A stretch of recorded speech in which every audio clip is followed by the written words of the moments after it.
I'm like a Navy SEAL. Oh yeah, this is right where I wanted to be. On this 3-day trip, we're going to fly the world's longest 757 flight, and I'm going to show you how pilots bid for their monthly schedule. You ready? Let's go. My name's Paul. I fly airplanes for a living, but my passion is encouraging you to explore this beautiful world by giving you a glimpse into my layover life. This trip started like most trips do, with an early morning wake-up call before boarding my commute flight from Minneapolis to Newark.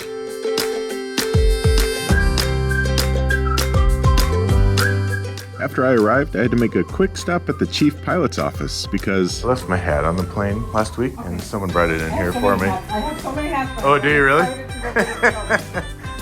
Well, it's You'd like to take a look. okay. There's 5 hats. I should be able to recognize What's your it. Paul Volte. I think it's this one that sticks out on the top. Oh, yeah. There you go. Perfect. Thank you so much. Huge thanks to the flight operations representative who rescued my hat for me.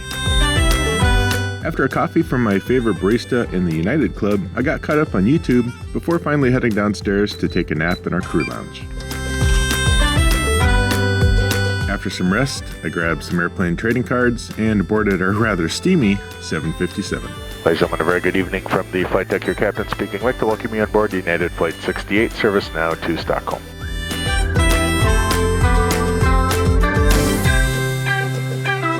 Hey, Tower United 68, 6 mile final, runway 26. United 68, runway 26, clear to land. Clear to land, runway 26, United 68.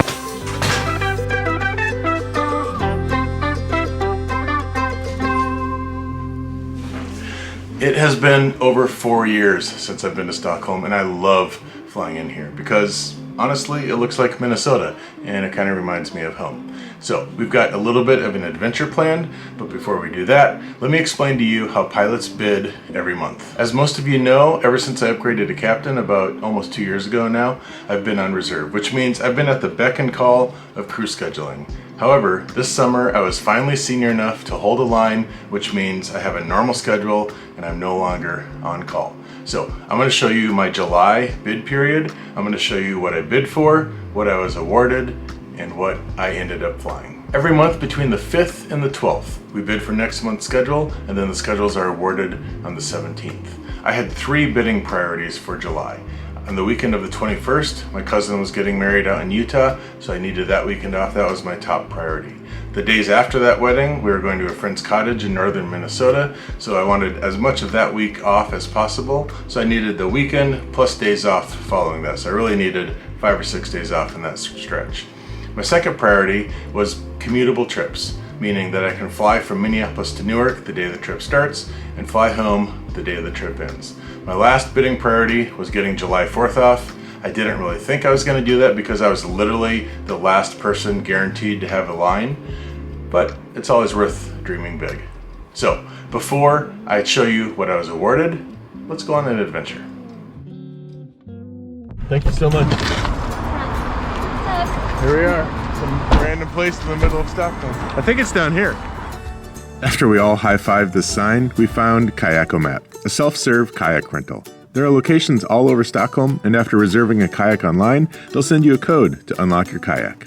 9711 and then the 1. The kayaks come with a life vest, a paddle, and the freedom to explore the quiet waterways of Stockholm. You could probably consider it a workout if you paddled hard enough, but I found it to be pretty relaxing, up until this point. Hey, there's a boat coming, you guys. I'm just gonna go through these mangroves real quick.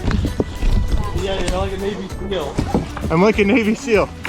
Oh yeah, this is right where I wanted to be. It's gone right to our trap.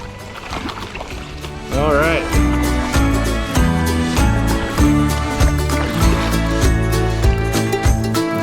While we didn't let the rain slow us down, it was nice to see the sun come out eventually. But really, if you have a crew that's willing to go on an adventure like this, it's pretty fun, rain or shine. And while I love flying airplanes, I couldn't be more grateful for friends like these that make this job so special.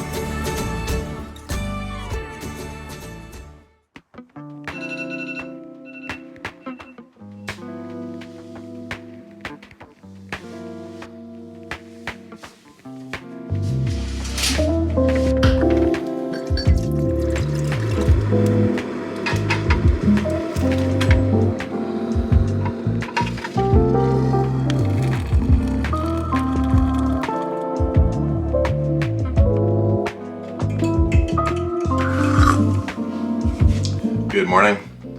Yesterday was great. I love being able to show people around a city that they've never been to before, and all three of those people I was hanging out with had never been here, so it was awesome. I love days like that. Before we fly back to Newark today, let me reveal to you what schedule I was awarded. This isn't necessarily what I flew, but this is what I was awarded. So I started with a 4-day domestic trip on the 30th, which was not commutable on the back end, so I'd have to fly home the next day. And then I had 2 days off, and then I had another 4-day domestic trip that was commutable on both ends, which was good. 4 days off, and then I had a 2-day domestic trip that was not commutable on the front end, meaning I have to fly out to Newark the night before. 10 days off, and then another 4-day domestic trip. So I didn't get any Europe trips, which was a bummer, but that's how it is when you're a junior line holder. So that was my schedule as it was awarded. Let's fly back to Newark, and then I'll tell you what I actually flew in July.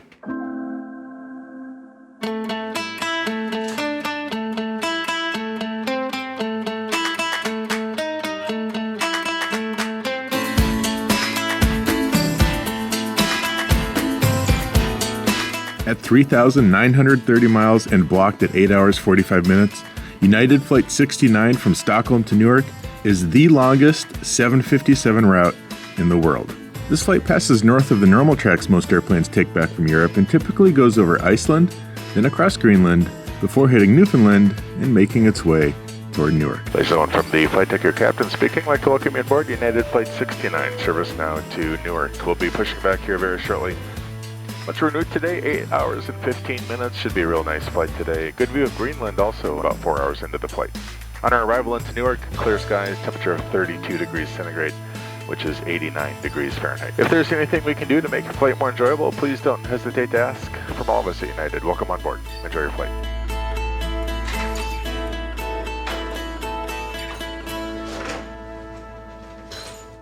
Even though I got a little bit of sleep on the airplane during crew rest, I'm still pretty ready to crawl into that bed back there and take a short nap. Before I do that, let me show you exactly what I ended up flying the month of July. Like I said before, on the 17th, our bid awards come out, and then starting on the 24th, we're able to start modifying our trips for the next month. For July, I didn't modify a lot of them, but I did change a few things. The trip that started on June 30th, which ended July 3rd, it ended late at night. I wasn't able to change that, so I ended late at night on the 3rd and took a 6 a.m. flight home on July 4th. So I got to spend the majority of my day at home on July 4th with my family. I had a 4-day domestic trip that started on July 6th. Unfortunately, I needed to call in sick for that, so my next trip didn't start until July 14th. It wasn't commutable, however. It was a 2-day domestic trip, and I needed to fly in the night of the 13th. On the 16th, I had picked up a Naples trip, but the 2-day domestic trip, there was a flight that canceled, and we ended up flying into the 16th. So actually I got bought off the Naples trip, I got paid for it, but I got to go home 2 days early, which worked out pretty well. So then I had 10 days off before my last trip, which was Stockholm on the 26th, which is the trip I just came back from. So with everything said and done, I ended up having 20 days off, which was a pretty nice schedule. And even though this month of July was really good, let me just say that the last almost 2 years being on reserve was pretty challenging. Trying to manage life on reserve and at home was hard. But now I get to look forward to having a normal schedule, which has been a goal of mine ever since I upgraded. And I feel like setting small goals is the best way to achieve big things, because you don't go from 0 hours to an airline pilot, you go from 0 hours to your first solo, and from your first solo to your private pilot license, and then onto your instrument rating. And that's how you make big changes in your life, by doing a lot of small, very achievable things over and over and over. And let me just say that despite the challenges that being on reserve brought, it also brought some really beautiful moments. I mean, I swam with whales, I hiked mountains, I saw some beautiful sunsets, and more importantly, I showed my kids that despite being in a season that's challenging, you can find beauty that comes with those challenges, and that with challenges comes growth. I'll see you on the next layover.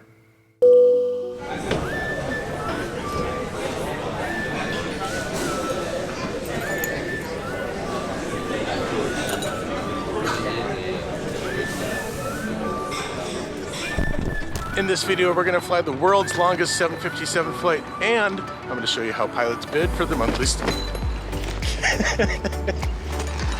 Whoops. We've got a little bit of an adventure planned and a little... Can we walk just under that sign? Hello, are you coming? I said, are you coming? There's not going to be audio.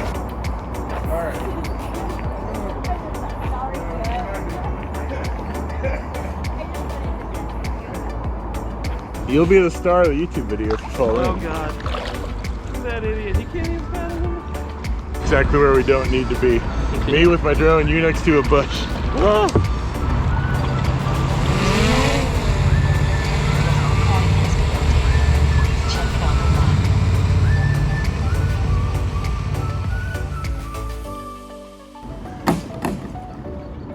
It's gonna take me some like mental preparation. See if I can I'm get fine. myself out of I'm here. fine. We'll see. We have a half hour till these need to be back, so we got all day. How'd you get out so fast?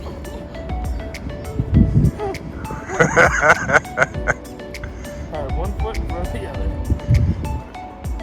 There you go. Well done. Can you hold your bag at the same time or no? Yeah.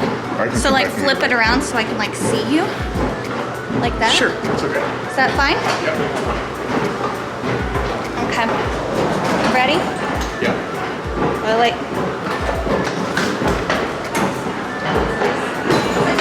Perfect. Just leave it right there. Even though I got a little bit of sleep on the airplane during crew rest, I'm still pretty ready to crawl into that bed back there. So I was able to change some of my trips around, but not all of them. So the trip